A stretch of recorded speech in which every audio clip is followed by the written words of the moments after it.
আসসালামু আলাইকুম। আল্লাহর অশেষ রহমতে অবশেষে উমরা পালন সম্পূর্ণ করলাম।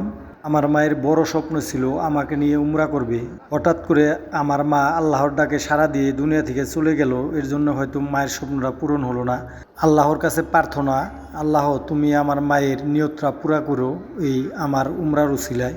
কয়েকদিন যাবৎ সৌদি আরবের পবিত্র নগরী মক্কাতে এসেছি।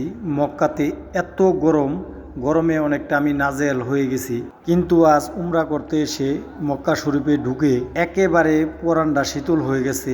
দুনিয়াতে যদি কোনো জান্নাত থেকে থাকে তাহলে আমি বলবো এই মক্কা শরীফ, কাবা শরীফের মধ্যে লুকিয়ে আছে এই জান্নাত। আমার মা বাবা, স্ত্রী, সন্তান, ভাই বোন সহ আমার সকল বন্ধু বান্ধব, আত্মীয় স্বজন, সমস্ত মুসলিম উম্মার জন্য এখানে এসে দোয়া করেছি। মক্কাতে প্রবেশ করার সাথে সাথে সমস্ত চিন্তাভাবনা, খিদা, টেনশন একেবারে উধাও হয়ে গিয়েছিল।